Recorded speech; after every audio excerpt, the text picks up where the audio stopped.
Dobar dan, ja sam Maja i pokazat ću vam prednosti Erste mBanking aplikacije.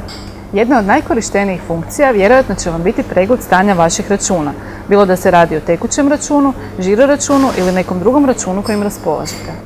Na ovom ekranu ćete moći vidjeti i graf kretanja stanja računa, transakcije i neke osnovne informacije o vašim računima. Slika i plati jedna je od najpraktičnijih funkcija ove aplikacije, pa tako primjerice ako imate jednu ovakvu uplatnicu ne morate prepisivati poziv na broj računa i ostale podatke u čemu lako možete pogriješiti. Jednostavno pokrenite funkciju slika i plati, postavite mobitel nad uplatnicu i aplikacija će sama skenirati podatke, prepoznati ih i upisati u za to predviđena polja. Vama ostaje jedino da provjerite je li sve točno upisano i potvrdite plaćanje.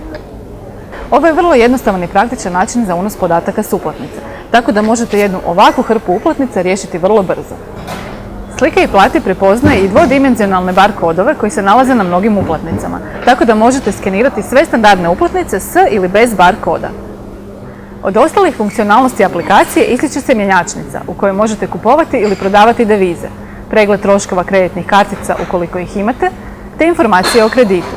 Možete ugovoriti i štednju nakon što se informirate uz pomoć našeg kalkulatora koji će vam izračunati koliko ćete uštedjeti.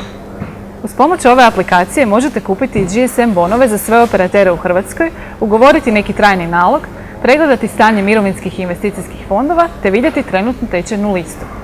Ako se nalazite u nekom stranom gradu, možete iskoristiti lokator poslovnice ili bankomata. Jednostavno pokrenite taj modul i on će vas locirati te na karti prikazati gdje se nalazi najbliža poslovnica ili najbliži Erste bankomat.